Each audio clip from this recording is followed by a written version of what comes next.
오늘 목표가 뭐냐면요. 올드 SAT하고 뉴 SAT를 잘 비교를 해서 우리 애는 올드 SAT를 보는 게 좋을까, 뉴 SAT를 보는 게 좋을까를 결정을 하고 1번.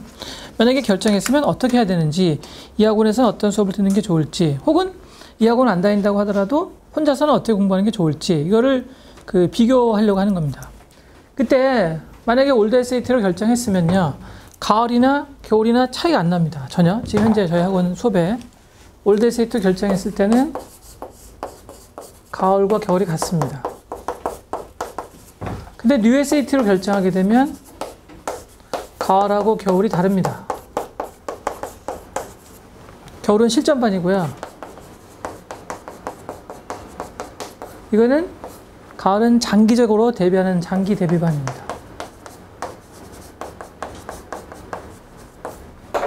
자, 올드 SAT 결정하시게 되면 가을하고 겨울이 같다.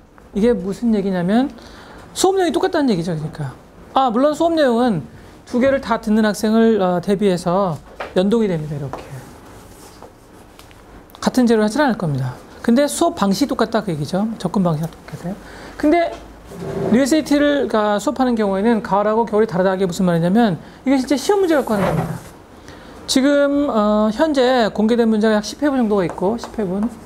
그리고 계속 공개를 더 많이 할 거고, 그리고 또 프랩북이 만들어질 거고, 뭐 여러 가지로 할 건데, 근데 이제 가을에 듣게 되면 왜 이게 장기 대비반이냐면요, 여러분들 교재를 보시면 금방 아실 수 있습니다. 교재가 이렇게 생겼어요. 자, 아니 이게 SAT 교재가 아니네요. 자, 교재가 이렇게 생겼어요. 자, 세상에서 가장 잘 만든 잡지입니다. 뉴워커. 물론 제가 개인적으로 좋아해서 그런 것도 있지만, 그 다음에 이건 가장 어려운 잡지, 그 다음에 이건 가장 재미없는 잡지. 재미없게 생겼죠. 이건 참 좋은데 이건 과학을 싫어하는 학생들한테는 거의 죽음인 잡지. 그 다음에 이건 미국 대학생들을 위해서 만들어진 가장 잘 만들어졌었던 리딩 준비서 중에 하나입니다. 여러분 좋은 책들은 어떻게 되게 해요? 안 팔립니다. 그래서 절판됐습니다. 저희가 복사해놨죠 미리.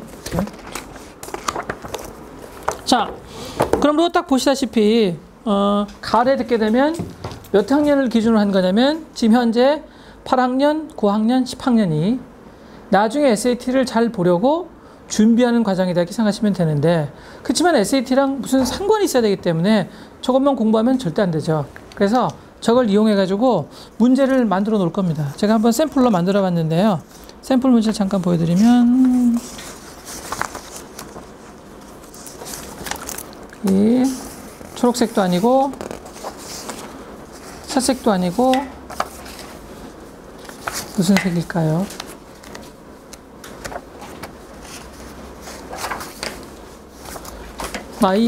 이걸 뭐라고 해야 되나요? 보라색처럼 보이는 수상한 보라색입니다. 이렇게 보시면 뉴요커의 한 페이지입니다. 어떤 저는 모르는 사람인데요. 굉장히 유명한 멕시코 작곡가래요. 이렇게 생겼대요. 자, 거기에 첫 번째 문단을 이용해서 제가 문제를 만들어 놨습니다. 예? 근데 문제는 없고 문제 앞에 있는 그 페이지만 있네요. SAT의 가장 큰 문제가 뭐냐면요, 이게 같은 내용이냐 다른 내용이냐가 헷갈린다는 겁니다. 뭐라고 그러는 거냐면,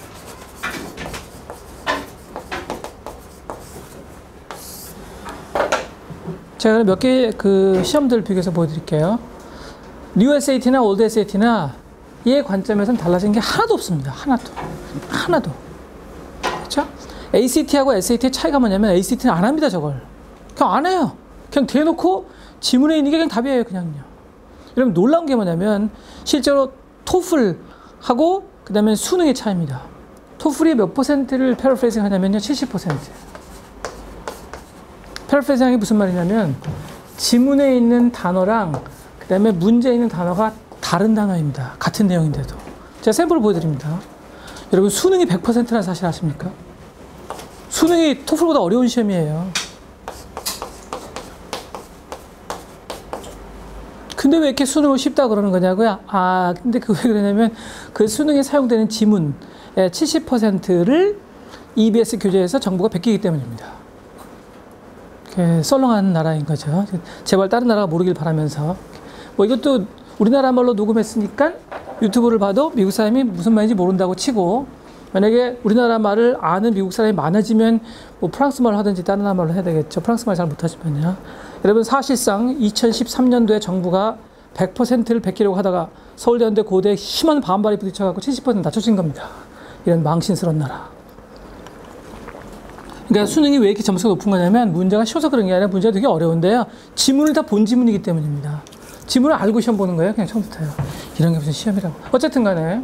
자, 그걸 무시한다면 토플은 70%가 바뀌고 얘는 100%가 바뀌어 있는 상태입니다. 자, 그럼 예를 보여드릴게요. 그러면요. 자, 받았어요. 그럼 일본 문제 보시면은요. 간단하게. 거기에 일본에 understandable이라는 단어가 보입니다. understandable. 그러니까 그 버슨이라는 사람이 있는데 그 사람의 디시전이 understandable 하다고, 이해할 만하다고 author가 생각한다. 그런데 어머님들, 학생들, 거기 클래시컬 뮤직 그 지문의 첫 번째 문단을 아무리 봐도 understandable이라는 단어가 없습니다. 100만 번을 보셔도 돼요.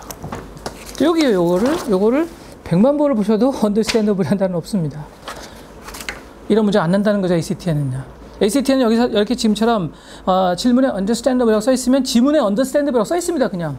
이제 아시겠죠? 그 차이예요, 바로. 자, 그러면 거기서 understandable에 해당하는 단어가 뭐냐면 첫 번째 줄부터요. 하나, 둘, 셋, 넷, 다섯, 네 번째 줄에 sensibly라는 거 보이시죠? sensibly가 understandable이라는 뜻입니다. 정확하게.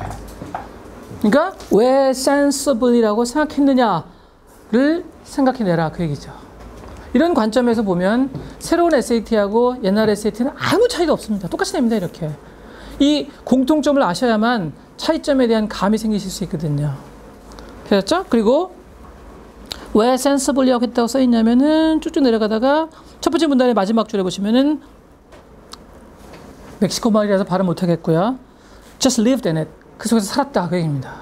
그러니까 두 명의 작곡가가 나오는데 한 작곡가가 다른 작곡가의 세계 속에서 살았다, 그 얘기입니다. 그리고 한 작곡가가 다른 작곡가 세계 속에 살았으면 누가 더 중요한 작곡가인 거죠? 바로 그 속에서 살고 있는 작곡가가 아니라 그 세계를 포함하고 있는 작곡가인 거죠. 그리고 이 말은 참 제대로 잘한 거다, 그 얘기입니다. 그리고 문제에 ABCD를 아무리 봐도 한 작곡가가 다른 작곡가의 세계 속에 살고 있다는 말은 없습니다. 그걸 다른 말로 바꾸면 어떻게 되느냐, 그 얘기죠. 이런 걸 뭐라고 하는 거냐면 paraphrasing이라고 합니다. 예전에는 그 세미나 할 때 이 샘플을 다 보여드렸어요, 싹 다. 그랬더니 그 다음부터 세미나 안 오세요. 그래서 그 다음에 한 3, 4년 동안은 전혀 샘플을 보여드리지 않다가 이번에는 저희가 이렇게 교재를 직접 만들어야 되기 때문에 할 수 없이 제가 간단하게 샘플을 보여드릴 겁니다. 그래서 뉴욕타임즈 하고요. 물론 실패하겠지만 제가 이렇게 말하고 다니니까 사람들이 웃고 있거든요. 지금 제가 얼마나 사람들한테 웃음을 사고 있는지 모릅니다. 그 다음에는 뉴요커 하고요. 그 다음에 내셔널 지오그래픽 하고요. 타임에다가 제가 SAT를 이용한 샘플 문제를 30개를 보내준 다음에 Are you gonna work with me? 나랑 같이 일할래? 이렇게 물어볼 겁니다. 물론 완전 무시당하겠지만요. 우리나라에서 그런 이메일을 보냈을 때 무시를 안 당하려면 이 정도 돼야 됩니다. 메가스터디, YBM 이 정도는 돼야 됩니다. YBM 맞나요? 맞죠? 민병철 맞죠? 이렇게. 이런 조그만 학원에서 그런 이메일을 보낸다고요? I'll be totally, absolutely ignored. 잘 알고 있는데 한번 그래도 한번 보내보고 한번 그 무시당할 때 느낌이 어떤가 한번 이렇게 좀 무시 한번 마음 놓고 당해보려고요. 자, 그때 무시 당하겠지만 근데 한번 문제는 읽어볼래? 그거 실제 SAT 문제랑 비교해봐서 차이를 한번 볼래? 라고 말을 할 겁니다. 물론 또 무시하겠지만 영어로 쓸 겁니다. 어쨌든. 자, 그러면 여러분 참 재밌게도 집에 가서 한번 꼭 보시라고요. 이 1번 문제와 2번 문제 같은 문제입니다. 같은 문제예요.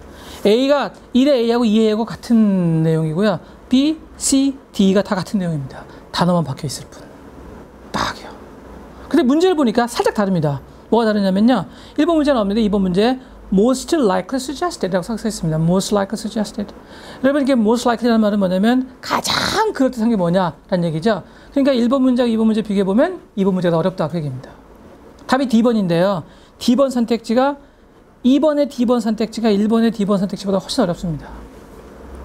자, 이게 뭐가 바뀐 거라고요? Just lived in it. 이게 바뀐 겁니다. Just lived in it. 그럼 1번의 D번을 볼까요? Under somebody else's musical ambience. ambience는 surroundings. 분위기라는 뜻입니다. 아, 어떤 사람이 다른 사람 속에 살고 있었으면, 어떤 사람이 다른 사람이 만들어 온 세상 속에 살고 있었으면 그 사람의 분위기에 영향을 받고 있는 거 맞죠? 그렇잖아요. 답이 D번입니다. 그래서 같은 말입니다. 이런 문제가 없다고 얘기입니다. ACT에는. 그러니까요. 아무런 함정도 없습니다. ACT에는. 그냥 출제된 문제하고 지문의 내용과 같습니다. 완전히. 그런데 문제가 뭐냐면 그런 문제를 엄청나게 빠른 속도로 풀어야 되는 거죠. 그러니까 비교해 보시면은요. SAT는 충분하게 시간을 줘요. 근데 문제가 되게 어려워요. 그래서 충분하게 시간을 주고 미분이랑 적분을 푸는 거라면 ACT는 1 더하기 1을 푸는 건데 근데 10초 동안 10개 풀어야 돼요. 1분 동안 400개를 풀어야 돼요. 그럼 문제가 있는 거죠. 그래서 ACT가 남학생, 여학생보다 훨씬 더 불리합니다. 물론 이제 일반적으로 무조건 남학생이 불리하긴 하나 ACT에서 특히 남학생이 불리합니다. 왜냐하면 집중을 여학생이 못하게 해요, 남학생이 못하게 해요. 그 얘기죠. 뻔한 얘기죠. 자, 그럼 한번 2번의 D번을 보실까요? 지금 이거는 SAT, 올드 SAT하고 뉴 SAT의 공통점을 통해서 도대체 다른 점이 무엇인지를 자세하게 설명드리려고 하는 겁니다. 자, D 볼까요? Still enjoying blah blah blah.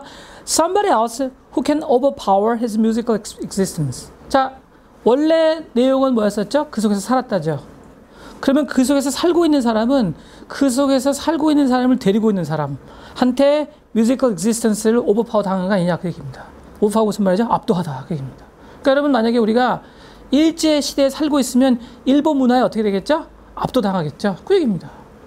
그런데 2번, D번 선택지가 1번, D번 선택지보다 어려우므로 그래서 2번에다가 뭐라고 써놓은 거냐면 most likely 라고 써놓고 나머지 4개 선택지는 말도 안 됩니다.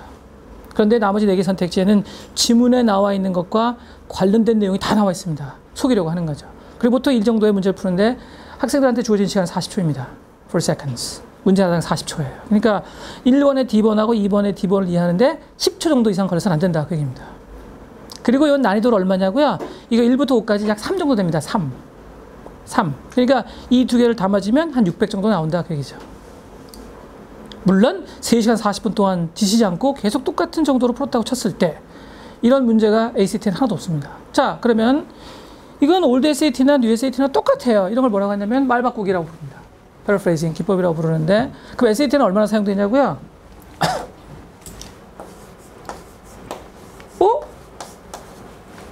안 사용되는 경우가 있네요.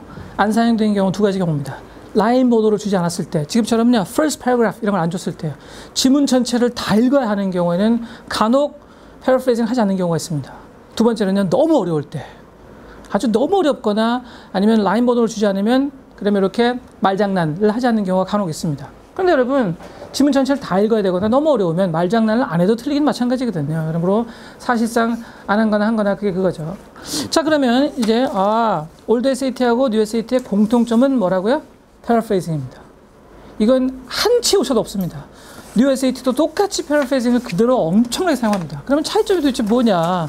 차이점은 또 색깔로 보면 제가 색깔을 볼게요. 차이점은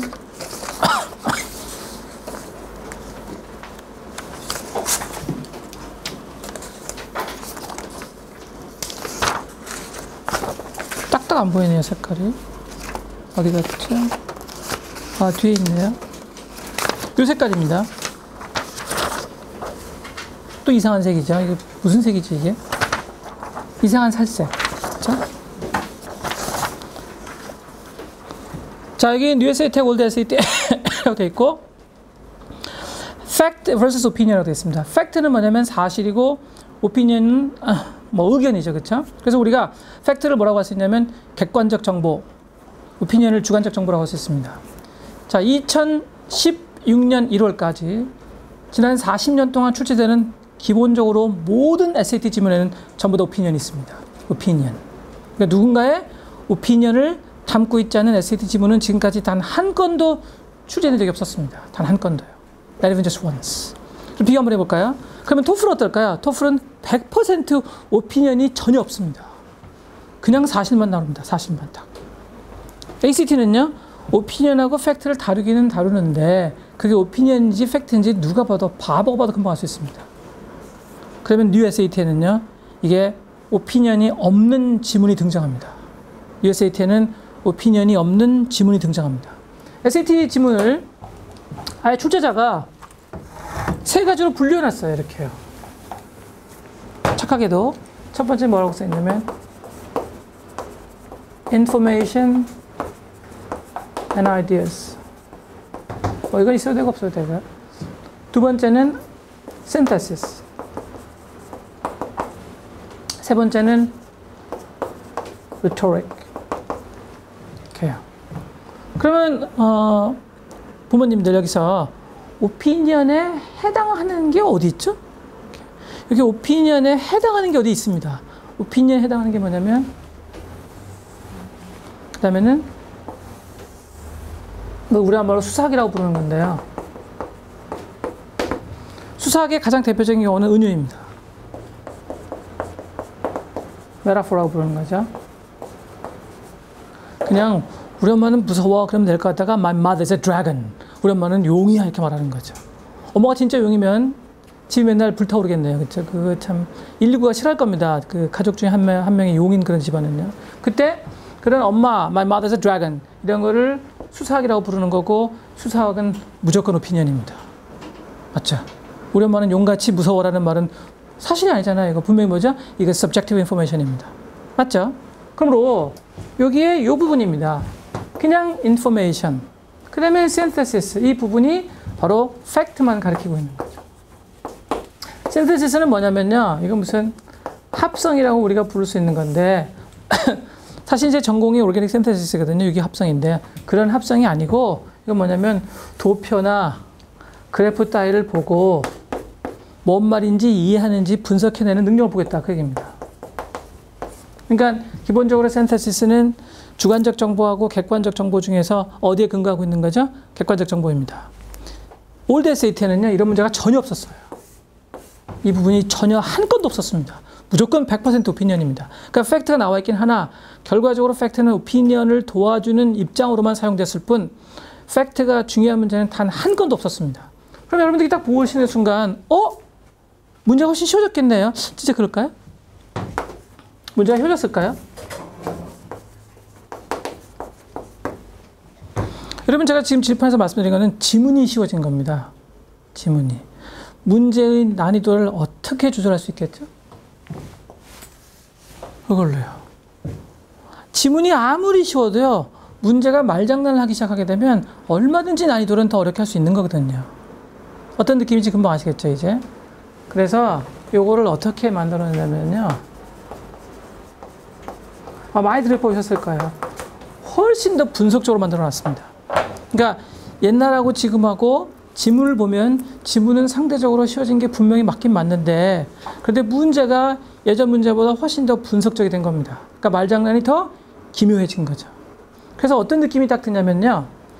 지문이 지금 제가 좀 전에 말씀드린 것처럼 저런 그 objective information만 담고 있는 지문이 나타나는 바람에 아주 낮은 점수에서 점수를 올리기가 상당히 쉬워진 반면 문제를 훨씬 더 복잡하게 만들어버리는 바람에 아주 높은 점수대에서는 점수를 올리기를 힘들게 만들어버린 겁니다.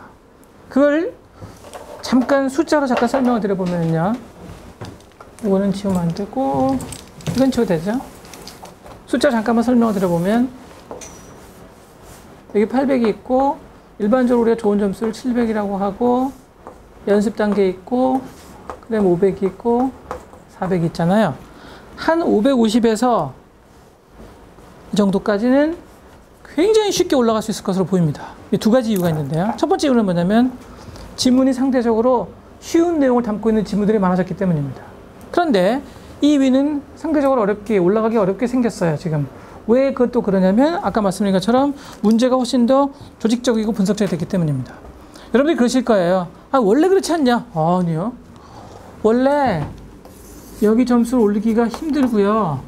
여기 점수를 올리기가 쉬워요. 원래는요. 왜냐면 이 600점 이전까지는 영어 실력 때문에 안 올라가는 거라서 이건 원래 올리기가 굉장히 힘듭니다. 근데 600점을 넘어서기 시작하게 되면 이건 논리적인 싸움이고 분석력이기 때문에 어느 정도의 연습이나 훈련으로 금방 극복이 됩니다. 이걸 느낀 거죠.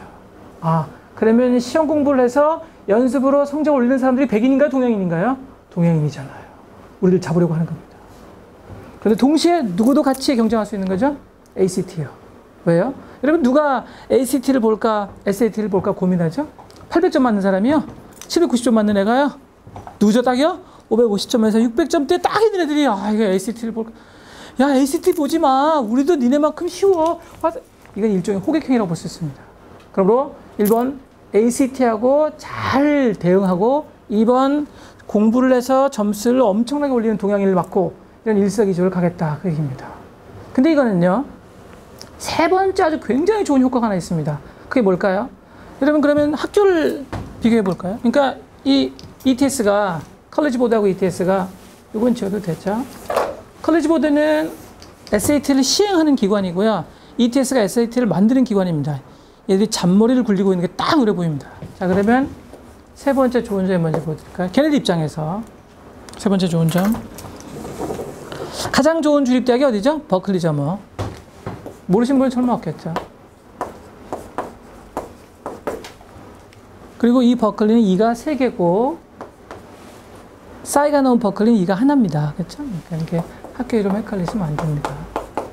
그거는 보스턴에 있는 그냥 괜찮은 음악대학이고 이건 세계적인 명문대학이고 이거는 차이가 많이 나죠. 자, 그 다음에 여기가 한 22 정도 되고요. 버클리보다 들어가기 어려운 학교는 싹 다 사립대학입니다. 모조리. 그리고 여기 한 40위권에 어떤 학교가 있냐면 여러분 다 아시는 그 옥수수밭에 있는 학교. 그러니까 일리노이 어바나 샴페인이 있습니다. 그리고 한 70위권에 뭐가 있냐면 미시간 스테이트 유니버시티가 있겠습니다. 여러분들 혹시 위로 올라가면 올라갈수록 SAT가 변별력을 상실한다는 사실 아십니까? 아직 무슨 말인지 잘 모르시는 분들 위해서 1년에 크리티컬 리딩 만점자가 4만 명인가 뭐 10만 명인가 나오죠 아마? 1년에 그 통합 만점자가 아마 제가 들었을 때 그때 3만 명인가 얼마 나온다고 했는데요. 재작년에 브라운에 1200명인가 1300명이 뽑는데 크리티컬 리딩 만점자가 1600명이 지원했다죠 아마? 그 작년에 스탠포드에서 1600명인가 뽑는다는데 근데 GPA가 4.0인 학생이 2400명이 지원했다죠? 어떻게 통제가 안 됩니다. 올라갈수록 GPA하고 SAT 성적이 차이가 안 납니다. 내려가면요. 그 미시간 스테이트 유니버시티 같은 경우 재작년 같은 경우에 작년하고 재작년을 보게 되면요. 한 3.5 SAT가 800에 한 450이면은 그냥 걸어 들어갑니다. 이렇게 워킹. 또 어머니들이 학생들이 원래 그런 거 아닙니까? 아니요. 여기 한 7년 전인가 8년 전에 저희 유학원에서 4.0에 3.8, 800에 600이 가볍게 떨어졌습니다. 지금 어떤 현상이 벌어지고 있냐면 한 일리노이 정도를 일리노이 근처에 있는 학교들이 어디가 있죠? 위스콘신, 그다음에 오하이오 스테이트, 펜 스테이트 이런 학교들입니다. 쟁쟁한 명문 주입대학들이죠. 그래서 위는 점점 더 어려워지고 있고 아래는 점점 더 쉬워지고 있습니다. 특히 어느 나라 사람들 때문이냐면 이 위로 엄청나게 지원하고 있는 바로 딩국 사람들이죠. Chinese. 엄청납니다. 보통 30개에서 40개 학교를 지원한답니다. 장난이 아닙니다. 어떻게 이렇게 원서를 많이 쓸 수 있냐고요? 자기네가 아무것도 안 하고 유학원에서 다 해주기 때문이죠. 자기가 여기서 뭘 해주냐고요? 에세이 써주는 건 기본. 봉사활동 조작도 기본. 성적표까지 조작한다는 설이 있습니다. 이게 지금 유튜브에 그대로 공개할 거거든요. 중국 고등학교들 성적표를 조작한다는 건 세계에서 다 알려진 사실입니다. 자, 그러면 그러자 얼마나 스트레스 받겠어요. SAT 출제 회사들이. 이제 아시겠죠? 의의 점수를 변별력 있게 만들면은 많은 대학들한테서 큰 호응을 받을 거 아닙니까? 지금 ETS가 미국 대학들하고 관계가 별로 안 좋거든요. 계속 서로 반대하고 막 싸우고 있어서. 자, 그래서 이렇게 만들면 좋은 점이 뭐라고요? ACT하고 경쟁을 할 수 있고, 됐죠? 1번. 두 번째는요, 이런 들어가기 어려운 대학들에 큰 환영을 받을 수 있고, 3번 동양인을 잡을 수 있기 때문입니다. 첫 번째 어떻게 하기로 했냐면 지문은 조금 쉽게, 문제는 더 어렵게. 됐죠? 자, 또 한 가지 방법이 있습니다. 또 한 가지 방법은 뭐냐면 그래머입니다. 그러니까 여러분 새로 바뀐 SAT를 보면서 제가 얼마나 웃었냐면 아주 속이 뻔히 들여다보이는 행동을 하고 있어요. 아주 잔머리들을 그냥 제가 미국에 있을 때도 그렇게 굴리더니 머리 나쁜 애 또 잔머리를 굴리고 있어요. 자, 그러면 그래머에서 어떤 일이 벌어졌는지 보여드릴까요? 원래 그래머는 세 가지 영역이 있었습니다. 첫 번째는 뭐냐면 잘못된 거를 찾아내라.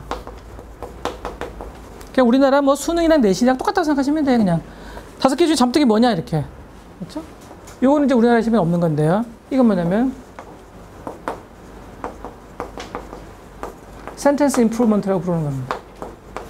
이거는 어떤 문장 하나 준 다음에 이 문장을 좋게 고치면 어떻게 바꿀 수 있겠느냐 이렇게. 놀랍다니까요. 리딩에서 벌어진 일이 그대로 벌어지겠습니다. 세 번째는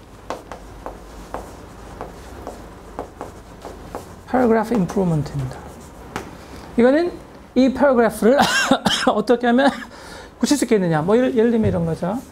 여기 문장이 5개가 있는데 5개를 이렇게 지칭하면서 저 중에서 지문의 흐름상 제일 쓸모없는 문장은 그러면 3번을 빼버리자, 5번을 빼버리자 이렇게 문제 내는 겁니다. 자, 이걸 2개로 추천했습니다. 첫 번째는 뭐냐면 reading based grammar라고 부르고 하나는 reading based grammar가 아닙니다. 그럼 여러분 지금 1번, 2번, 3번 중에서 reading based grammar가 아닌 게 몇 번인 거죠? 그쵸? 이게 paragraph가 있으니까 문단. 이게 reading based grammar잖아요. 이제 어떻게 하려는지 아시겠습니까? 이 둘 중에 하나는 훨씬 더 쉽게 만들어 놓고 둘 중에 하나는 어렵게 만든 겁니다. 아, 이 잔머리들을 정말 어떻게 하면 좋을까요? 자, 목적이 뭐라고요? 낮은 점수대는 금방 올라가고 높은 점수대는 못 올라가게 하려고 하는 겁니다. 그래서 일반적으로 여러분요, 이렇게 문제 한두 개 비교해 본 다음에 문제 한두 개 비교해보고 한 시간 풀어보고 지문을 야, 이건 나한테 맞는 시험이다, 어려운 시험이다. 보통 머리 나쁜 애들이 이렇게 하나요? 머리 좋은 애들이 이렇게 하나요? 1번. 보통 실력이 좋은 애가 이렇게 하나요? 실력이 나쁜 애가 이렇게 하나요? 2번. 보통 ACT하고 고민하는 애들이 이렇게 하나요? 고민하지 않는 애들이 이렇게 하나요? 이제 아시겠죠? 그러니까 순간 조금만 읽어보면 문제가 굉장히 쉬워진 것처럼 보이는 겁니다. 그런데 실제로 문제를 3시간을 풀고 점수를 매겨보고 그러면 영 아닌 거죠. 되셨죠, 이제? 자, 그러면 어디가 엄청나게 쉬워진 거죠? 아랫게요. 장난이 아니게 쉬워졌습니다. 이건 거의 장님, 예전 SAT는 장님 테스트였으면 이번에는 장님인지 아닌지 그 전 단계를 테스트하는 겁니다. 너 혹시 사람이니 동물이니 이렇게? 이건요, 장난이 아닙니다. 이건 글을 완전히 이해하지 않으면 손도 못 대게 만들어놨어요, 지금. 예를 하나 들어드릴까요? 이런 문제가 있었어요. 지금 인터넷에서 공개된 문제입니다. 글의 내용은 뭐였었냐면 도시를 웅장하게 만드는 방법에 관해서 어떤 사람이 자기 디자인을 딱 펼친 겁니다. 그래놓고 이 사람이 3개의 샘플을 냈는데 네 번째 example로 가장 어울리는 것은 이게 그래머 문제래요. 왜 이게 그래머 문제인 거죠? 라이팅이니까요. 섹션 이름은 분명히 라이팅입니다. 그래머가 아니고요. 됐죠? 근데 여기 5개 예를 보니까 문제 생겼어요. 두세 개는 웅장하게 그 도시를 만든다는 것과 맞는데 두세 개는 도시를 아주 조밀하고 아주 굉장히 세련되게 만드는 거예요. 그럼 무조건 웅장한 게 답이 아닐까요? 아니요. 그 3개 예 중에서 마지막 예가 도시를 굉장히 조밀하고 세련되게 만드는 겁니다. 이런 황당한 문제를 봤나요? 글 전체의 내용은 어떻다고요? 웅장. 근데 그 3개 예 중에서 3번째 예가 뭐라고요? 조밀. 그게 어쩌라는 얘기입니까? 글의 전체 흐름을 보는지 확인하겠다. 그 얘기입니다. 이게 지금 그래머 섹션이에요, 지금요. 어머니 다시 한번요. 이게 지금 그래머 섹션의 문제입니다. 인터넷에 공개된 상태예요. 답은 웅장하다입니다. 왜요? 그 3번째 조밀하다는 얘는 그냥 조밀한 게 아니라 도시를 너무나 웅장하게 만들어 놔서 이 얘가 너무나 세련되고 조밀하게 보인다는 게 초점이었거든요. 그래 흐름을 보는지 확인하겠다. 그 얘기입니다. 그래서 예전 그래머 문제보다 훨씬 어려졌습니다. 예전 그래머 문제보다 훨씬 쉽습니다. 비교도 안 돼요. 보고 있으면 장난쳐? 이렇게 해요. 낮은 점수는 빨리 올라가고 높은 점수는 못 올라가게. 여러분, 그래머하고 글의 흐름을 연동시키면 백인이 유리하게, 동양인이 유리하게 해요. 이제 아시겠죠? 백인이 훨씬 더 유리합니다. 예전에 어렸을 때부터 이런 훈련을 받았고 우리는 이제 와서 조금 훈련받거나 아니 2, 3년 만에 어떻게 한번 해볼까 하는 거거든요. 우리가 그래도 경쟁이 되는 것은 워낙에 머리가 좋아서 그러는 건데 암만 머리가 좋아도 이 차이를 저렇게 심하게 바꿔놓게 되면 혼동할 수 있는 거죠. 자, 3번째 남아있는 게 뭐죠? 에세이네요. 에세이가 아마 ETS가 칼리지 보드가 가장 골치 아팠던 걸 겁니다. 왜냐면 우리 점수가 너무 좋기 때문입니다. 장난이 아니게. 그런데 그렇게 받아봐가지고 그렇게 성적이 좋아서 한번 글을 써보라고 했더니 대학에 들어와서 저렇게 못 쓰는 건 생전 처음 봤을 겁니다, 아마. 그래서 미국 사람들이 한국인, 중국인을 보면 3번 놀란대잖아요. 어떻게 영어가 모국어가 아닌 사람들이 저렇게 시험에 별로 무리도 없이 시험을 보러 가느냐. 2번째, 어떻게 잘 보느냐. 3번째, 근데 영어를 왜 이렇게 못하느냐, 아직도. 이렇게요. 그래서 여러분 우리하고 중국 사람들의 별명이 뭔지 알죠? International Professional Test Taker들입니다. 하여튼 무슨 시험도 잘 봅니다. 근데 나중에 실력은요 없어요. 이렇게 굉장한 두 나라입니다 정말. 근데 여러분 두 나라의 인구를 생각해 보면 누가 더 굉장한 거죠? 우리가 더 굉장한 거잖아. 오, 중국이 명함을 내밀고 그래요. 그런데. 자, 에세이는 지금까지는요 자기 주장을 쓰는 거였었어요.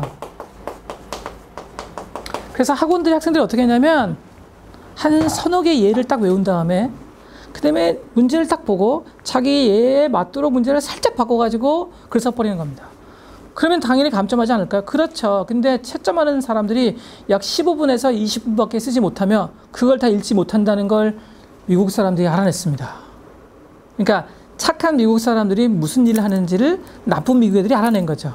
그래서 여러분 어떤 나쁜 미국에는요 자기 학생 중에 1000명인가 2000명을 시험 보러 가게 만들어서 이렇게 쓰기도 하고 저렇게 쓰기도 한 다음에 채점 기준을 알아냅니다. 실제로 저희가 똑같은 채점 기준을 사용해 봤더니 그래서 놀랍게도 7점 맞는 사람이 11점이나 12점 맞는 건 어려운 일이 아닙니다. 이렇게요. 자, ETS가 이걸 십몇 년을 묻고 하더니 갑자기 출제 경향을 바꿔버립니다. 자기 주장이 아니고요. 비평서를 쓰는 겁니다. 그래서 매번 문제가 똑같아요. 매번 exactly the same questions. 완전히 똑같은 문제.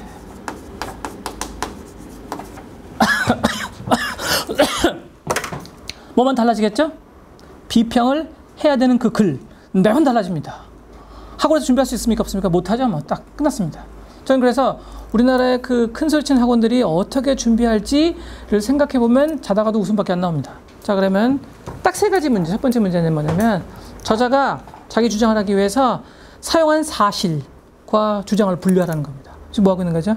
객관적 정보하고 주관적 정보를 분류하라. 이렇게. 쉬울 것 같죠? 근데 여러분 내용이 어려워지면 어디까지가 객관적 정보이고 어디까지가 주관적 정보인지 헷갈립니다. 헷갈리는 순간 그대로 감점입니다. 그러니까 답이 정해져 있는 거예요. 채점자가 얼마나 쉬운지 모릅니다. 이제 객관적 정보 1번, 2번, 3번. 이거 3번 없잖아. 딱 마이너스 1점 이렇게. 간단하죠? 두 번째는 뭐냐면 어떤 객관적 정보하고 어떤 주관적 정보가 서로 매칭되는지 확인하라는 겁니다. 예를 들면 여기 객관적 정보가 3개가 있었어요. A, B, C. 여기 주관적 정보가 2개가 있어요. 1, 2.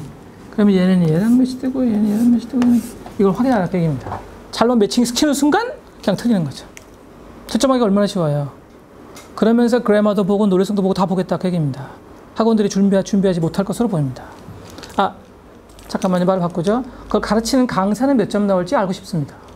세 번째는 뭐냐면 이렇게 주장하는 과정에서 어떤 스타일을 사용했냐. 감정에 호소했냐, 은유를 사용했냐, 뭘 사용했냐는 겁니다. 그리고 그렇게 사용한 이유를 대라 그 얘기입니다. 짠! 저기 지금 웃음밖에 안 나옵니다. 지금 저는 계속해요. 왜냐면 제가 미국에 학교 다닐 때 수업 시간에 발생했던 일이 그대로 발생하고 있는 것 뿐이거든요. 절대로 미리 준비할 수 없다 그 얘기입니다. 라이팅 실력이 늘지 않으면요. 실제로 지문의 흐름을 판단하지 못하면요. 그러면 어머니 아버님들 여기서 공통점이 뭐죠? 리딩도 더 리딩스러워졌고 그래마도 리딩스러워졌고 거기다가 라이팅까지 리딩스러워진 겁니다. 지금요. 이제 뭐만 남은 거죠? 수학이요. 수학도 리딩스러워집니다. 왜요? 문제의 길이가 길어졌어요. 문제 속에 언어적 함정이 생겼어요. 지금까지도 언어적 함정이 없었던 것은 아니라 지금까지 있었던 언어적 함정보다 훨씬 더 많아졌습니다. 제가 대충 눈으로만 비교해봐도 지금까지 길이보다 그 문제의 글의 길이가 약 2배에서 3배가 길어졌습니다. 그리고 수학은 살짝 어려졌는데 뭐 수학이 어려졌다고 막 사람들이 막 난리 법석이에요. 그러면 제가 있는 그대로 말씀드릴게요. 슬프지만요.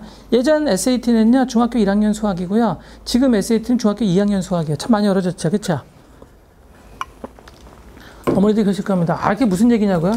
자, 그러면 제가 슬프게도 솔직히 말씀드릴게요. 학생들이 아니라고 생각하다가 저한테 증명해보라고 제가. 아니, 나한테 증거를 대라 그러면 다 도망가 버립니다. 예전 SAT입니다. 그러니까 2016년 1월까지예요. 곱하기, 나누기, 더하기, 빼기. 더하기 있어요. 삼각형의 합은 180도이다. 1차 함수는 직선이고 2차 함수는 곡선이다를 알면 780이 나옵니다. 실제 수학 점수는 20점밖에 안 된다는 거죠. 놀라실 겁니다. 그럼 왜 틀리는 거냐고요? 다 영어 때문에 틀리는 거예요. 싹 다요. 영어를 잘못 읽었어요. 이렇게. 정말 이걸, 그러니까 언어적 정보를 수학적 정보로 바꿀 수 있는지만 보고 있는 거지, 실제로 수학과 관련된 건 20.5치도 안 됩니다. 이게? 많이 상당히 어려졌죠, 그쵸? 이제는 한 40.5치 정도 됩니다, 이제. 되셨어요? 얘들 진짜 알고 싶은 건 뭐냐면, 여러분 자녀분들의 분석력이지 수학 실력이 아닙니다. 뭐가 수학이죠? SAT subject가 수학이죠. AP가 수학, 이게 진짜 수학이에요. 저희 수학 아니에요, 쟤네들이요. 그냥 글자로 써 있는 것 속에 숨어 있는 수학적 정보를 추출해낼 수 있겠느냐, 그만 보고 있는 겁니다. 저걸 수학이라 그러면 듣는 수학 기분 나빠요. 학생들이 그럽니다. 아, 자기 수학을 모르는 거래요. 그러니까 진짜게 수학 때문에 틀린 건지 한번 증명해 보라니까요. 지난 여름에도 저한테 한 4명 정도의 저항군이 이건 수학 문제라 와서 큰 소리 우기다가 얼굴이 시뻘게 자꾸 집으로 갔습니다. 수학이야? 아니에요. 거 봐. 네, 그렇게 하고요. 수학이 아니에요. 자, 그러므로 전반적으로 어떤 일이 벌어진 거죠? 전부 다 리딩이 강화됐습니다. 싹 다. 그러면 다 어려워진 거 아니냐? 아, 꼭 그렇지는 않습니다. 여기에 한 가지 문제가 하나 있는데, 그게 뭐냐면 크리티컬 리딩에서 sentence completion 섹션이 사라졌어요. 자, 이게 여러분 아주 굉장히 커다란 긍정적인 효과를 낼 수 있습니다. 자, 그러면 차이점을 비교해 드릴게요. 자, 여러분이 아시는 거겠지만 그래도 혹시 몰라서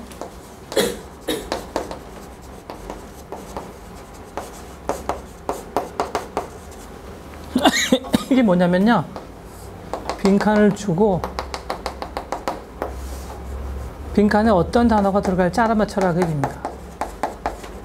근데 미국에서 일반적인 고등학교를 다니는 그냥 평균 이상의 학생도 한 70% 이상을 모르는 단어가 나타난다는 게 문제인 거죠.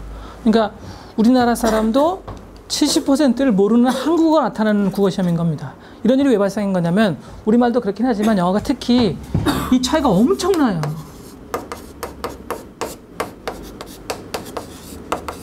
이게 장난이 아닙니다, 정말. 그러니까 말할 때 쓰는 언어하고 글을 쓸 때 쓰는 언어가 너무 아주 심각하게 달라요. 그럼 제가 그냥 쉽게 한번 해볼게요, 그냥요. 무슨 말일까요, 이거요? 문어체입니다. 그러니까 만약에 학생들 집에 여기 한두 명 있는데, 나 저거 무슨 말인지 안다 그러면 공부를 무지하게 열심히 했거나 책을 무지하게 많이 읽었거나 아니면 실수를 알고 있거나 뭐 여러 가지 중에 하나겠죠. 좀 쉬워져 볼까요? 같은 뜻입니다. 그렇죠? 약간 더 쉬워져 볼까요? 이제 모르면 사고입니다. 이거는 문어체가 아니거든요. 이건 구어체입니다. 그러니까 이걸 모른다면 이제 학생, 어머니나 아버님 모르셔도 되고요, 당연히. 저걸 만약에 모르면 이제 아주 심각한 사고가 난 거죠. 이런 뜻이거든요. 시끄러워요. 그런데 여러분, 왜 그냥 시끄럽다 그러지? 왜 이러는 걸? 다 다른 느낌을 갖고 있습니다. 영어의 동의어들은요, 절대로 완전히 같은 뜻이 아닙니다. 그러니까 저 중에 어떤 거는 한 사람이 목소리가 무지하게 큰 그런 느낌을 갖고 있고, 로마 병사의 이름이었대요. 스텐토어라는 병사가 있었대요. 그러므로 한 사람의 목소리가 무지하게 큰 뭐겠어요, 여러분요? 스텐토리언. 하나는요, 도대체 무슨 말인지 알 수 없을 정도로 여러 개 소리가 막 섞여 있어요. 그래서 시끄러운 거예요. 보이스트러스입니다. 램벙셔스는 시끄럽고 여기 말을 안 들어요. 그러니까 여러분, 우리가 4살 때를 딱 생각해 보시면 됩니다. 엄마가 와라 그러면 싫어! 안 할 거야! 막 이렇게. 저는 특기가 뭐였었냐면 이렇게 뭘 타고 올라간대요, 이렇게. 근데 굴러 떨어진답니다. 툭. 근데 피를 막 흘리면서 사달라는 거죠, 이렇게. 그래서 지금도 어머니가 옛날 생각하시면서 막 열받아 하시는데, 어느 날 중국집에 가가지고 걸린 등을 떼달라고 그러더래요. 막 지가 등처럼 막 굴러다니더래요. 막.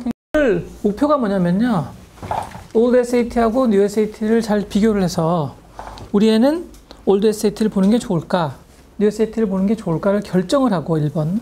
만약에 결정했으면 어떻게 해야 되는지, 이 학원에서는 어떤 수업을 듣는 게 좋을지, 혹은 이 학원 안 다닌다고 하더라도 혼자서는 어떻게 공부하는 게 좋을지, 이거를 비교하려고 하는 겁니다. 그때 만약에 올드 SAT를 결정했으면요, 가을이나 겨울이나 차이가 안 납니다. 전혀. 지금 현재 저희 학원 수업에 올드 SAT 결정했을 때는 가을과 겨울이 같습니다. 근데 뉴 SAT로 결정하게 되면 가을하고 겨울이 다릅니다. 겨울은 실전반이고요. 이거는 가을은 장기적으로 대비하는 장기 대비반입니다.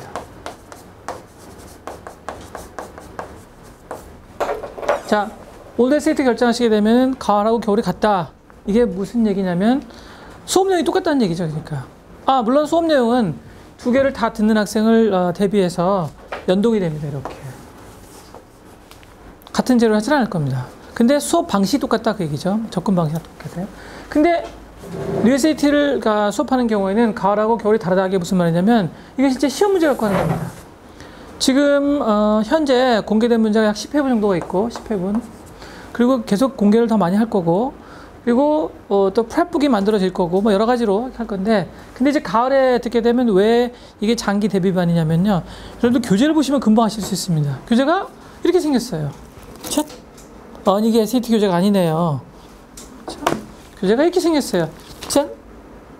세상에서 가장 잘 만든 잡지입니다. 뉴워커. 물론 제가 개인적으로 좋아해서 그런 것도 있지만 그 다음에 이거는 가장 어려운 잡지 그 다음에 이건 가장 재미없는 잡지 재미없게 생겼죠.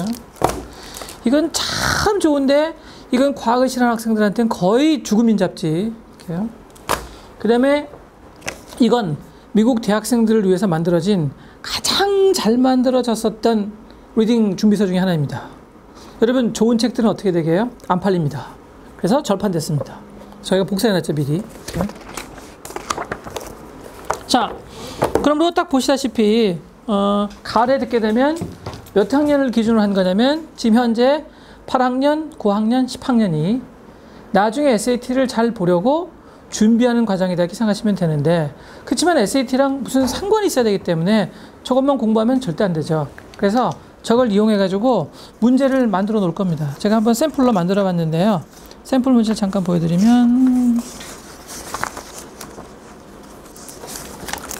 이 초록색도 아니고 살색도 아니고 무슨 색일까요?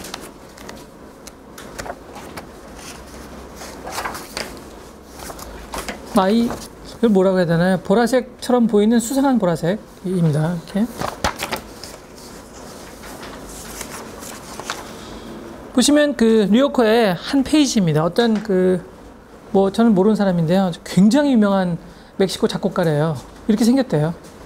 자, 거기에 첫 번째 문단을 이용해서 제가 문제를 만들어 놨습니다. 예? 근데 문제는 없고 문제 앞에 있는 그 페이지만 있네요. 어떻게 할 수가 없더래요. 그래서 그 단골이기도 해서 그 중국집 아저씨가 사장님이 탁 띄워줬대요. 그 다음에 제가 하는 행동입니다. 딱 띄더니 딱 버리더래요. 그 다음 목표로 딱 이렇게. 이제는 획득했으니까 이제 관심 없다 이런 얘기죠. 그래서 거기 중국집 아저씨랑 어머니랑 아버지랑 저를 한 10분 더 쳐다봤대요. 이렇게. 저런 악마 같은 이렇게. 네.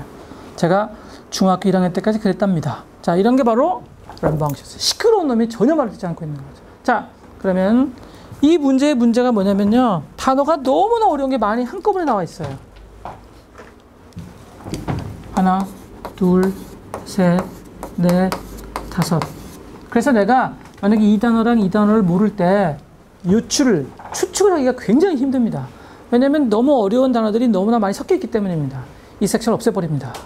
ETS가. 이거는 어떤 학생한테는 호재일 수도 있고 어떤 학생한테는 여전히 아무런 차이도 안 날 수 있습니다. 그걸 어떻게 하는지 알려드릴게요. 그러면요. 그럼 이게 뉴SAT로 바뀐다고 생각해 보겠습니다. 자, 뉴SAT로 바뀌면 어떤 일이 벌어질지 알기 위해서 제가 현재 오피셜 가이드에 있는 센텐스 컴플리션 테스트 섹션 전부 다 그리고 기출문제 중에서 지금 ETS가 공개한 문제 전부 다 비교한 결과 이 중에 약 90%가 그대로 리딩에 나올 것으로 보입니다. 이상이요. 그러니까 여기가 1, 2, 3, 4 이렇게 나오는 거죠. 그러므로 같은 단어가 결국 나온다는 점에서는 큰 차이가 없긴 하나 차이가 하나 있죠. 무슨 차이가 있죠? 이 단어들이 흩어진 겁니다. 탁 이렇게 해요. 흩어지는 바람에 사이사이에 끼어있는 단어들이 쉬운 단어가 많아졌습니까? 줄어들었습니까? 많아졌어요. 그럼 뭐가 편해진 거죠? 추측이 편해집니다. 그럼 이 사이에 있는 단어도 모르면요. 그 시험 보면 안 되죠. 응? 그 학생 시험 보지 말고 그냥 뭐 산에 들어가든지 뭐 다른 걸 할 필요가 있습니다. 그렇죠? 그러므로 문맥의 흐름, 다시 말하면 컨텍스트를 잘 읽고 글의 흐름을 잘 판단해서 이게 무슨 뜻인지 단어의 흐름을 볼 수 있는 학생들한테는 갑자기 무지하게 쉬워진 겁니다. 얼마나 쉬워졌냐고요? 여러분 올드 SAT인 경우에 100점이면 240점이거든요. 뭐 근데 사실은 플러스 마이너스 있어요. 여러분 잘 아시죠? 너무나 어려워지면 점수를 좀 올려주고 쉬워지면 점수를 떨어뜨린다는 것을 커브를 그립니다. 그러니까 이거 절대평가는 절대평가인데 한 90%에서 95%까지만 절대평가고 나머지는 상대평가예요. 어떻게 하는 거냐면 굉장히 간단해요. 지난 수십 년 동안의 평균 성적을 갖고 있다가 그 평균 점수보다 이번 회에 성적이 올라가면 점수를 떨어뜨리고 떨어지면 위로 올리는 겁니다. 뭐 통계학적 용어로 노멀리제이션이라고 부르는 건데 이렇게 딱 맞춰놓는 거예요. 그래서 잘 아시겠지만 걔네들이 발표한 그 점수 환산표를 보게 되면 점수가 굉장히 떨어졌다 올라갔다 하는 걸 어떻게 금방 알 수 있냐면 시험이 어려우면요 5개를 틀려도 800입니다. 5개를요. 시험이 쉬우면요 하나만 틀려도 790, 2개 틀렸는데 770 이렇게 돼요. 폭 떨어지는 거 점수가요. 시험이 굉장히 쉬웠을 때는요. 그렇게 바꿔놓기 때문에 얘는 사실은 220부터 한 250까지를 왔다 갔다 합니다. 평균적으로 한 240이라고 보고 그 다음에 센텐스 컴퓨션 다 맞으면 490인 거예요. 250점이나 돼요. 800점 중에 250점을 글의 흐름을 판단한 학생한테는 이제 굉장히 쉬운 문제로 바뀌었다 그 얘기입니다. 그런데 테스트를 해보면 참 놀라운 일이 벌어집니다. 크게 차이가 안 납니다. 왜 그런지 아시겠어요? 단어를 평소에 잘 외우는 학생이 어려운 단어를 봤을 때 게싱도 잘하고 단어를 잘 안 외우는 학생들이 게싱도 못합니다. 그래서 일반적으로는 큰 차이가 안 나는 것으로 나타나고 있습니다. 다시 한번요. 일반적으로 단어를 어려운 걸 잘 외우는 학생들이 자기가 모르는 단어를 봤을 때 추측도 잘하고요. 일반적으로 외우는 걸 싫어하는 학생들이 추측도 못해요. 같은 학생이에요. 큰 차이가 안 나는 것으로 보입니다. 자, 그러면 저 추측 능력 백인이 유리할까요? 동양인이 유리할까요? 압도적으로 백인이 유리합니다. 이제 아시겠죠? 그러니까 모든 점에서 백인이 유리하도록 그리고 ACT하고 경쟁하는 척 그 다음에는 들어가기 어려운 대학들한테 호응을 얻도록 그렇게 만들어놨어요. 딱이요. 이게 진짜 기발한 전쟁입니다. 이 잔머리긴 하지만요. 그래서 ACT를 보는 게 좋을지 SAT를 보는 게 좋을지처럼 올드하고 뉴 SAT를 비교해보면 첫 번째 수학입니다. 수학에 자신이 없으면 없을수록 올드 SAT로 끝내는 게 좋고 근데 이 수학은 상당히 다분히 뭐라고요? 영어 때문입니다. 그러니까 소위 말해서 내용이 어려워지면 거기서 수학적 정보를 추출하는 게 힘든 학생이면 한 학생일수록 올드 SAT가 유리하고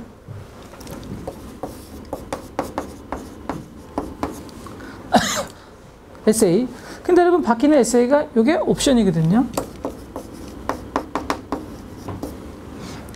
그래서 문제가 생깁니다. 왜냐면 제가 국내 대학들이 어떻게 행동할지 모르거든요, 지금요. 국내 대학은 잘 모르는 상태예요. 국내 대학은 잘 몰라요. 자, 미국 대학은 어떨 것이 분명하냐면 딱 이 정도 학교로 보입니다. 유니버시티 미시간을 포함해서 이 학교보다 들어가기 어려운 학교로 가실 거라면 에세이가 필요한 것으로 보이고 이 학교 빼고 아래쪽에 있는 학교들 그 학교들은 아마도 필요 없어 보입니다. 그런데 이 학교를 빼고 아래쪽 학교라고 하더라도 사립대학들은 불분명합니다. 주립대학들은 거의 필요 없을 것으로 보이고 사립대학들은 불분명해 보인다 그 얘기입니다. 그러니까 여러분 SAT가 지금 어떻게 우리를 가지고 논다 그러면 좀 심하긴 하지만 우리를 갖고 장난을 치고 있는 거냐면요. 어느 학교를 갈지를 결정을 해서 미리 제출할 때 보여줘라 그 얘기입니다. 이거 왜 이렇게 중요한 거냐면요. 백인 애들은 다 결정을 해요. 우리나라 사람들은요. 점수가 나오고 나서 결정하려고 노력합니다. 자, 그러면 저런 정책은 백인한테 유리한 거예요? 동양인한테 유리한 거예요? 또 백인한테요. 그러니까 저희들한테 너무나 많이 당해가지고 이 사람들이 어떻게든지 한국 사람하고 중국 사람 한번 이겨보려고 노력하고 있는데 뭐 제가 한마디로 이렇게 말씀드릴 수 있어요. 그러나 이것도 문제를 유출시키기 시작하면 우리가 이길 겁니다. 그렇죠? 이렇게. 유출하는데 한 3, 4년밖에 안 남았어요. 3, 4년밖에 안 남았어요. 유출 문제하고는 압구정동에 쫙 몰려 있습니다. 자, 그러면 제 말은 또 압구정인 학원이 전부 다 유출 문제 학원이라는 건 아니고 대부분이라는 얘기죠. 전 전부라고 말한 적은 없습니다. 안 그런 학원도 있겠죠, 뭐. 자, 그래서 에세이가 두 번째고요. 세 번째가 단어죠. 자기가 단어에 자신이 없으면 없을수록 뉴에세이티가 유리한데, 단 단어에 아무리 자신이 없다고 하더라도 게싱하는 능력이, 추론하는 능력이 뛰어나야만 뉴에세이티가 유리한 겁니다. 만약에 단어에도 자신이 없고, 그리고 단어에 어려운 단어랑 쉬운 단어가 막 섞였을 때 쉬운 단어를 이용해서 어려운 단어가 무슨 뜻인지를 추론하는 능력도 떨어진다면 별 차이가 없는 거죠. 이렇게 딱. 자, 그러면 그게 여러분 지금 요 종이 있는 걸 제가 자세하게 설명해 놓은 거고요. 이 종이를 다시 한번 설명드려보면 거기 리토릭이라고 나와 있죠. 이번에 리토릭이요. 팩트 오브 오피니언 설명한 거고요. 리토릭이 뭐냐면 아까 제가 수사기라고 말씀드렸죠. 이게 강해집니다. 아, 내용도 전반적으로 쉬운 거하고 어려운 거를 비교한 다음에 쉬운 거는 훨씬 쉬워지고 어려운 건 훨씬 더 어려워진다는 거죠. 지금 현재 공개되어 있는 소설 보시게 되면 인터넷에 장난이 아닙니다. 그 전에 나와 있는 소설들보다 훨씬 더 말장난이 심합니다. 또 리토릭에 백인이 강하게 해요? 동양인이 강하게 해요? 얘네들은 어렸을 때부터 훈련받아요.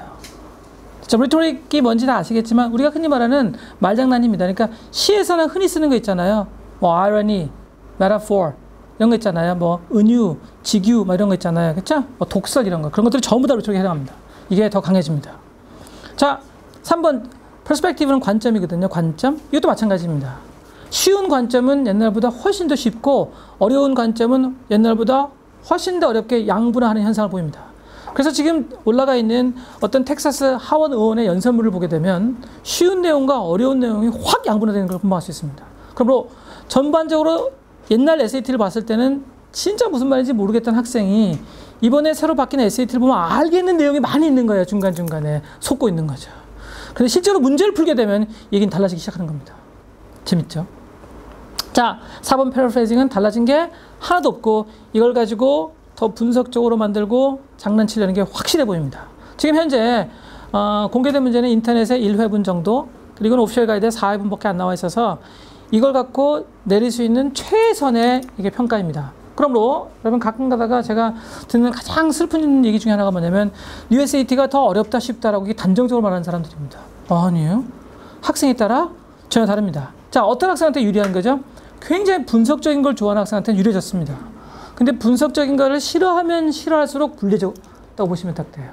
그러면 학문을 따서 말해볼까요, 여러분요? 수학이나 물리학 관련 과목을 좋아하는 학생이면 좋아하는 학생일수록 유리해졌고 수학이나 물리학을 싫어하면 싫어할수록 불리해졌다고 볼 수 있습니다.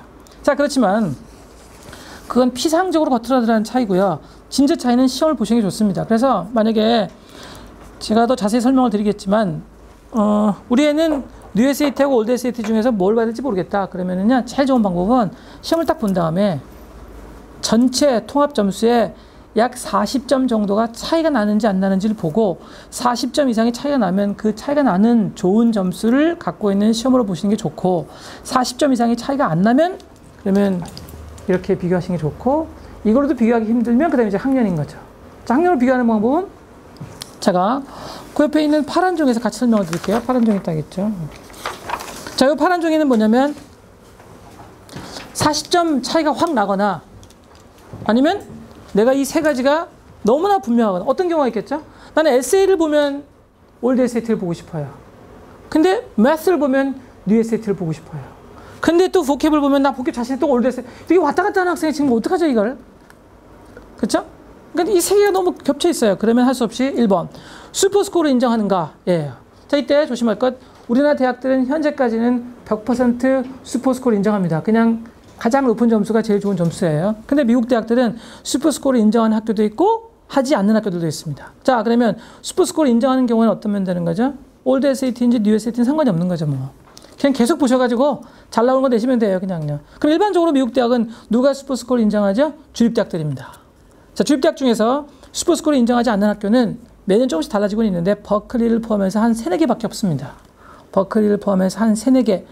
그러면 무조건 다 좋은 학교냐고요? 그렇진 않습니다. 그러니까 랭킹이 좀 떨어져도 여러분 그 랭킹이라는 것도 참 재밌는 게 상대적으로 객관적으로 제3의 어떤 사람이 평가한 거지 자기는 인정한 적 없어요. 그래서 여러분 우리가 만약에 미시간 스테이트 아까 여기 있었는데 70이 이런 말을 하는 걸 듣고 있으면 미시간 스테이트 졸업자나 미시간 스테이트 교수나 미시간 스테이트를 만든 사람은 저를 보고 화를 낼지도 모릅니다. 왜냐하면 이 학교가 학부나 들어가기 어려운 정도가 70위권이라는 거지. 여기 여러분요 거의 모든 전공에 살아있는 세계 1인자, 2인자가 있는 학교예요. 이렇게요. 얘네 대학원으로 가게 되면 대학원 종합 랭킹이 10위 안에 드는 무시무시한 학교입니다. 공대는 과에 따라서는 미시간보다 혹은 버클리보다 더 좋은 과를 갖고 있어요. 이거 얼마 전까지만 하더라도 회계학, 통계학은 세계 1위입니다. 이렇게요. 무시무시한 학교예요. 그런데 우리가 들어가기가 상대적으로 학부가 이렇다고 해서 70위 이렇게 말하는 걸 듣고 있으면 굉장히 기분 나쁠지도 모릅니다. 얘는 더 기분 나쁠 거고요. 얘는 대학원 종합 랭킹 1위예요. 버클리요. 버클리가 대학원은 스탠퍼드보다 더 좋은 학교예요. 이렇게 여러분이 생각하는 것과 학부냐, 전공이 뭐냐, 대학원에 따라 다 달라집니다. 완전히요. 자, 어쨌든 전반적으로 볼 때 여기 사립대학인 경우에는요. 하버드를 비롯한 몇 개의 학교가 슈퍼스코어를 인정하고 주립대학인 경우에는 버클리를 비롯한 몇 개의 대학이 인정하지 않는 등 약간의 중간에 예외적인 경우는 있으나 사립대학들은 주로 슈퍼스코어를 인정하지 않고 주립대학들은 주로 인정합니다. 그러니까 여러분 만약에 주립대학에 갈 거다 난 분명히 주립대학 갈 거다. 그러면은 뭐 올드 SAT인지 뉴 SAT인지 별로 신경 쓸 필요 없고 사립대학을 가실 거면 굉장히 조심하셔야 돼요. 왜요? 슈퍼스코어를 인정하지 않는다는 건 뭘 의미하는 거죠? 여러 번 보면 불리하다 그 얘기입니다. 몇 번까지는 아무 상관도 없죠? 2번이에요.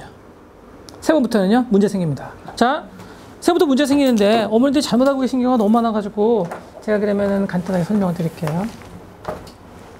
2번째에서 3번째로 넘어갈 때 총점이 40점에서 70점 정도 차이 나는 게 가장 최적입니다. 만약에 여기 안 되잖아요. 그럼 어떤 학생인 거죠? 요행을 바라고 계속 시험을 보고 있는 학생입니다. 그렇죠? 재수. 그러니까 우리 흔히 말해서 그 로또라고 부르는데 라로 사이콜로지 갖고 있는 거죠. 이게 넘어가게 되면요. 얘가 다른 나라 사람도 아니고 코리안이거든요. Okay, we have a problem. 왜요? 얘가 유출 문제를 받는지 뭘 받는지 미국 사람이 어떻게 합니까 이제? 됐죠? 현재 유출 문제 1위국입니다. 1위국. 우리가 1등이고 2등이 차이나, 3등이 인디아. 이렇게 세 나라가 거의 모든 시험 문제 다 빼돌린 상태입니다. 지금. 우리나라는 어느 정도로 유출시켰다고 지금 평가되고 있죠? 10년어치요. 124회분인가요? 이렇게. 그러니까 여러분 가셔서 마치 암표를 파는 그런 어떤 암표사인 것처럼 이렇게 학원을 막 전전하면서 막 고민을 하고 있으면 어떤 선생님이 다 와갖고 그러니까 성적을 한꺼번에 확 올리고 싶으세요? For example 2400? 이렇게 물어보는 사람을 만나는 순간 바로 잘 만나신 겁니다. 그리고 뭘 달라 그럽니다. 그쵸? 한 해 분당 뭐 작게는 뭐 한 500만 원에서 300만 원, 많으면 2천만 원 정도 됩니다. 여러분 똑같이 나옵니다. 문제가 그냥요. ETS가 내통하고 있는 것으로 보입니다. 아니 똑같이 나와요. 그냥 from the first question to the last one. 완전히 똑같아. exact copy예요. 그냥 똑같이 나옵니다. 됐죠? 이렇게 정말 슬픈 나라입니다. 자, 그러면 이 나라들 이것도 뭔지 대충 아시죠? 퇴학률입니다. 현재 한국인이 51%가, 그 다음에 중국인이 27%가, 인도 사람이 22%가 퇴학당하고 있습니다. 뭐가 모자라기 때문이죠? 영어요. 그 실력으로 들어갔으니 영어 될 게 뭡니까? 퇴학의 1위 원인이 뭐게요? 남의 숙제 베낀 거죠. 베끼다 걸린 겁니다. 표절이야. 플레이저리즘. 그걸로 1등, 2등 합니다. 무슨 이런 단체 같은 거 만들면 재밌지 않을까요? KCR 이렇게. 단체 이름 같지 않나요? 이렇게요. 자, 1번 슈퍼스코어 인정하는가? 자, 2번 어느 대학을 가고 싶으냐? 자, 이 어느 대학이라는 건요, 들어가기 어려운 대학이냐, 아니면 국내 대학이냐, 미국 대학이냐입니다. 자, 국내 대학을 가고 싶은 순간 상관이 없는 거죠. 슈퍼스코어니까요. 근데 미국 대학 중에서도 들어가기 어려우면 어려울수록 슈퍼스코어를 인정하지 않습니다. 그러니까 여러분 대학을 먼저 결정하시는 게 굉장히 중요합니다. 그러니까 우리나라 사람들이 가장 큰 문제가 뭐라고요? 점수가 나온 다음에 대학을 결정한대요. 참. 여러분 근데 그게 별 의미가 없는 게 어느 대학을 가고 싶은지를 갖고 열심히 노력하다가 안 나오면 여러 개 대학을 지원하면 되죠. 그렇잖아요. 아니 10개라든 15개라든 20개라든 상관이 없는데 왜 대학을 결정하지 못하냐 그 얘기죠. 자, 세 번째 올드 SAT 점수를 언제까지 인정하는가. 오, 이것도 굉장히 중요합니다. 자, 현재 일반적으로 여러분 문제가 되고 있는 게 몇 학년이죠? 10학년입니다.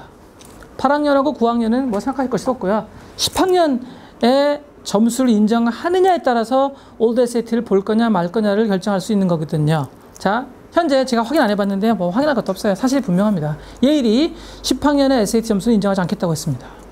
이유가 뭐죠? 올드 SAT를 보는 걸 막으려고. 이유가 뭐죠? 자꾸 유출 문제를 보니까. 이렇게. 그러니까 유출 문제는 이제 이렇게 생각하시면 돼요. 시장을 완전히 오염시켰기 때문에 이제 지금 상태에서 올드 SAT를 인정할 수 없다. 그 얘기입니다. 그런데 여러분 12학년이나 11학년은 어쩔 수가 없잖아요. 뉴 SAT 아직 없는데요. 그러니까 참는데 10학년도 진짜 수상해. 그런 얘기입니다. 거기다가 한국인이면 그걸로 끝난 겁니다. 그러니까 누가 우리나라에 태어나래요? 이렇게. 됐죠? 이렇게. 우리나라만 안 태어났으면 뭐 말레이시아나 뭐 파키스탄이나 그랬으면 괜찮았는데 우리나라 사람은 10학년 올드 SAT 끝입니다. 그걸로요. 다음에 태어날 땐 잘 태어나세요. 자, 그러면 3번. 올드 SAT는 지금 어떤 상황이냐면 똑같아요, 여러분요. 슈퍼스코어와 같은 경우입니다. 아시겠죠? 슈퍼스코어를 인정하는 학교들이 올드 SAT 점수를 저학년에서 인정할 거고, 슈퍼스코어를 인정하지 않는 학교들이 10학년 때 올드 SAT 인정하지 않을 게 뻔합니다.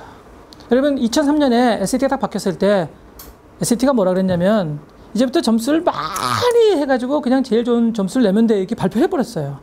그러자 1번 하버드가 2번 예일이 3번 프린스턴이 4번 그다음에 그 브라운이 웃기는 소리 하고 있네. 이렇게 니네가 대학이야? 이렇게. 여러분 미국 대학이 ETS 혹은 칼리지 보드보다 훨씬 힘이 세다는 사실 잊지 마셔야 됩니다. 미국은 100% 완전 자율입니다. 그냥 자기 마음입니다. 그때하고 똑같은 일이 벌어지고 있는 거죠. 자, 새로 SAT를 바꾸자 아무거나 봐도 된다고 ETS가 발표했어요. 올드 SAT나 뉴 SAT나 똑같은 거고 아무 때나 봐라. 그러자 예일이 웃기네. 이렇게 말하기 시작했습니다.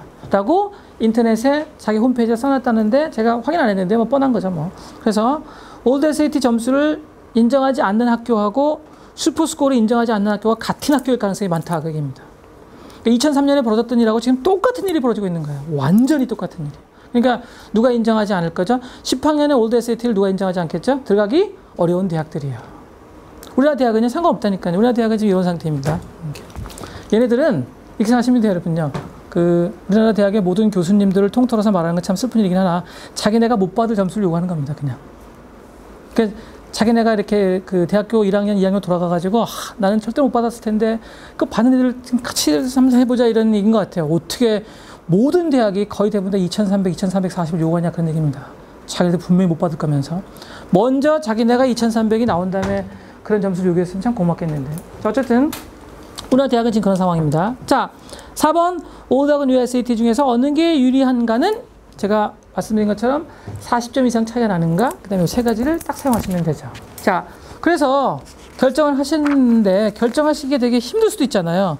그러면은 한 번 더 결정하는 도움을 드립니다. 짠, 여기 보시면 이건 하얀 종입니다.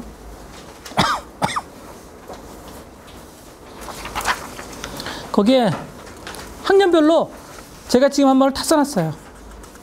그래서 예를 들면 하얀 종이 이렇게 보면요, 이렇게. 여러분 9학년인 경우에는 미국이든 한국이든 상관없죠. 그러니까 올드 SAT를 볼 가능성은 사실상 없는 거거든요. 왜냐면 점수가 거의 안 나올 테니까요. 그렇죠? 그러니까 여러분 중에서 우리 애는 9학년인데 올드 SAT 점수가 예상 점수가 2,400이 나온다. 그럼 어떻게 하면 좋겠느냐 이런 경우는 상담을 신청하세요. 그렇죠? 가끔 있습니다. 여러분 우리가 국내 중학교를 다니는 학생들이 예상 점수가 2,400이 나오는 경우가 있다는 사실을 이렇게 그냥 일반 중학교를 다니고 있는데요. 거의 매년 한두 건씩 터집니다. 한 명은 지금 하버드가 있고 한 명은 노스웨스턴가 있고 한 명은 MIT인가 버클리가 있네요. 그냥 일반 중학교를 다니는데 이런 시험은 본 적도 없는데 근데 예상 점수가 2,400이 나오는 학생들이 있다는 것을 미국에서 태어났는데 2,400은커녕 아주 서커스한 학생이 있다는 것을 그러므로 이건 영어 시험이 아니라는 사실 절대 잊지 마셔야 됩니다. 이건 논리성하고 분석력의 문제입니다.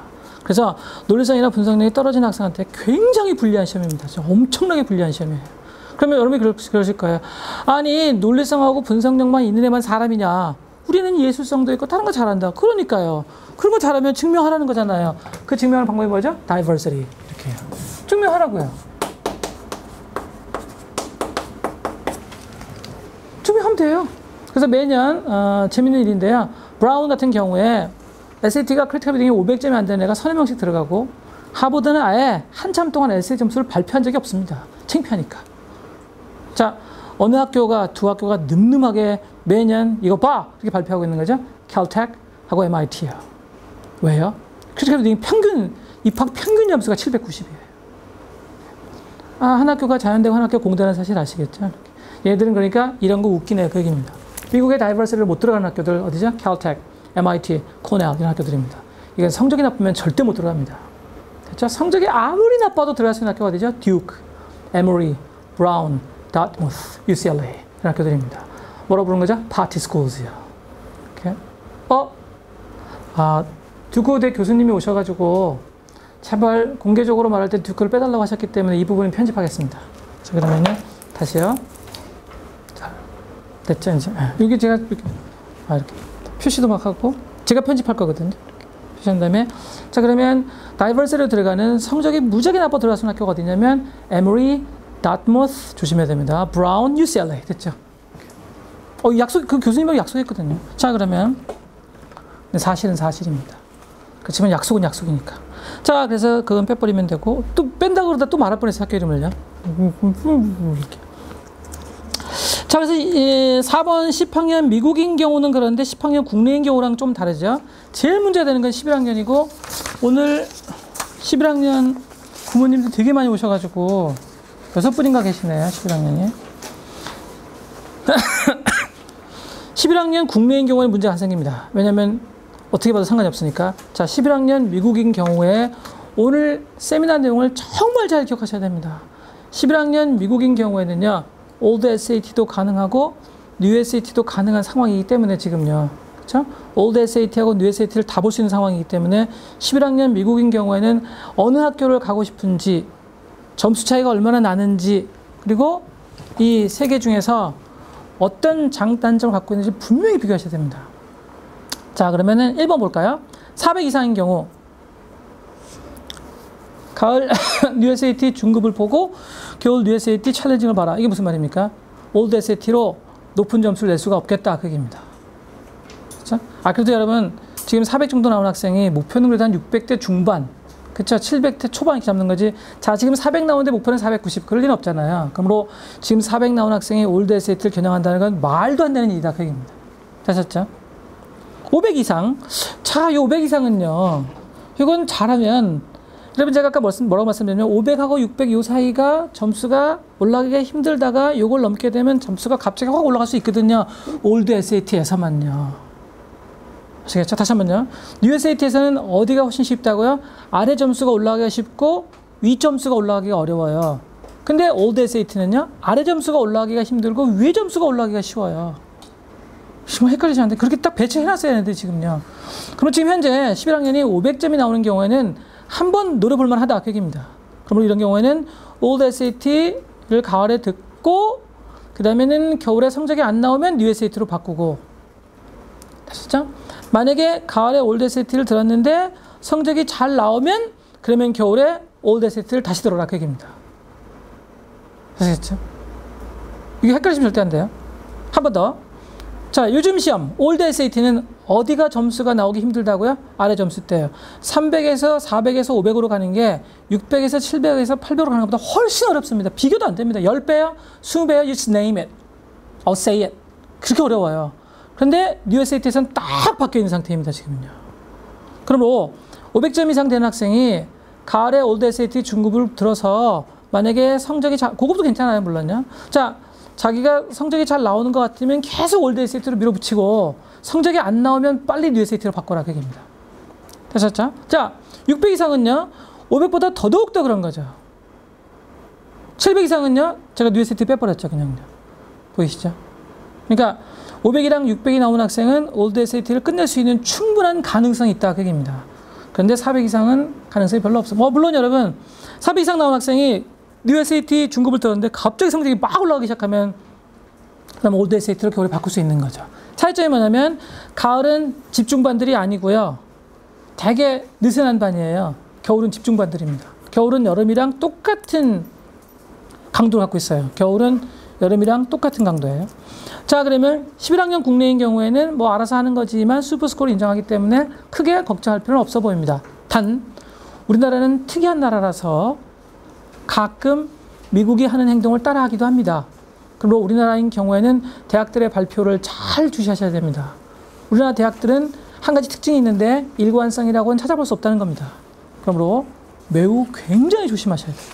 됐었죠? 자, 그러면은 됐고, 그 다음에 초록색은요, 지금 말씀드린 거를 정리를 딱 해놨습니다. 초록색은. 그러니까 지금 말씀드린 거를 잘 이해하셨으면 별로 크게 문제는 없습니다. 그 다음에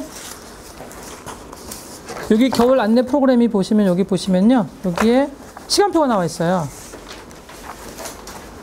시간표가 몇 페이지에 있냐면 요 주황색이죠.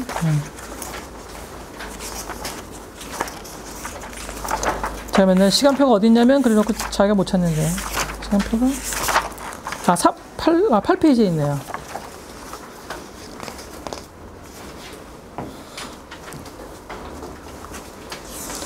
페이지 보시게 되면 거기 시간표가 쭉 나와 있고 9페이지에 어떤 반에 누가 들어가는지 써 있는데 거기 저희가 학원을 만든 이후로 처음 있는 것 같은데요. 거기 쭉 보시다 보면 RGR이라고 중간에 보입니다. 9페이지에 어떤 수업에 어떤 선생님이 들어가시는지 설명이 되어 있는데 중간에 RGR이라고 보이는데 이게 Reading Based Grammar거든요. Reading Based Grammar의 Advanced 반에 제가 들어가기로 결정했습니다. 제가 문법 시간에 들어가는 초유의 사태인 거죠. 그러니까 걱정이 좀 되기 때문입니다. 이 Reading Based Grammar가 너무 어려워서 선생님들이 스트레스를 받을까 봐. 그러니까 선생님들이 지금 이거를 준비하시고 생각하실 시간이 부족하다고 판단해서 저는 수업 준비 안 하거든요. 그러므로 제가 Reading Based Grammar에 들어가기로 첫 번째 판단을 내린 겁니다. 리딩하고 이게 상관이 돼 있으니까. 그런데 저희 선생님 중에 한 분이 프라이버시임으로 어떤 서울대를 나오신 어떤 분을 추천하셨는데 그분이 조직적이고 분석적이고 그리고 논리적인 것에 관심이 있답니다.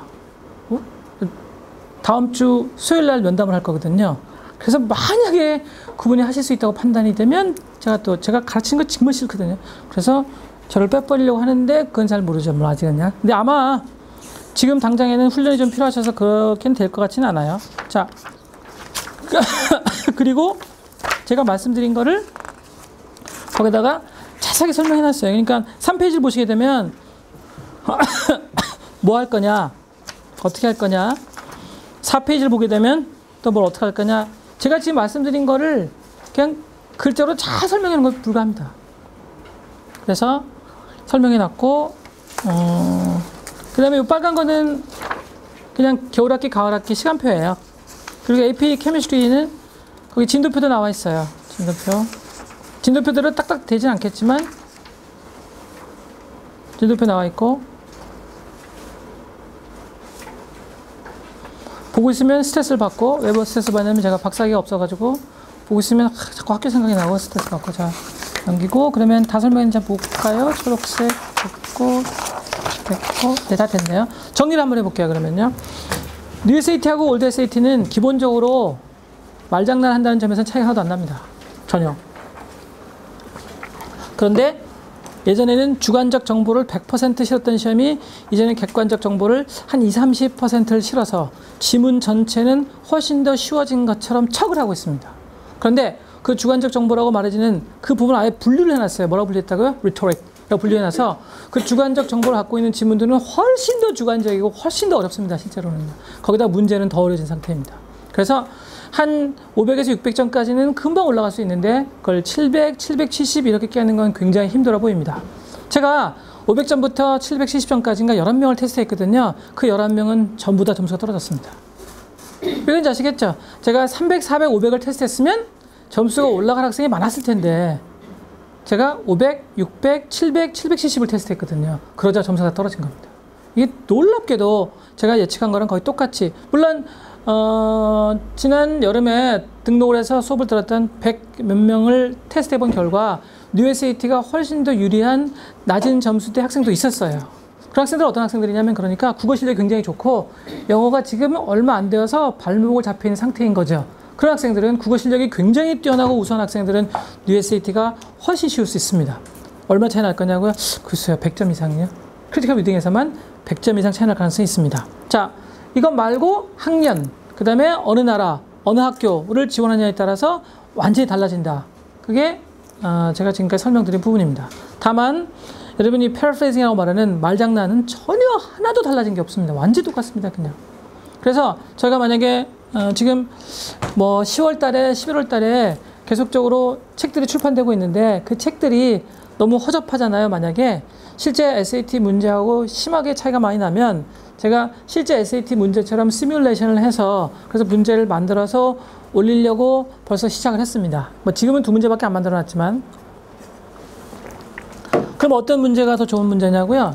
여러분, 그 SAT를 만드는 회사가 이름이 ETS거든요. 근데 얘네들이 GR이라는 시험 문제도 만들고 GMAT이라는 시험 문제도 만들고 그리고 LSAT은 다른 회사가 만들지만 참 비슷해요. 뭐가 비슷하냐고요? 출제 경향이 완전히 똑같아요. 100%예요. 그럼 차이가 뭐냐고요? 지문의 성격입니다. 얘는 문학적이거나 철학적인 내용이 기본적으로 전혀 없습니다. 얘도 문학적이거나 철학적인 내용이 기본적으로 전혀 없습니다.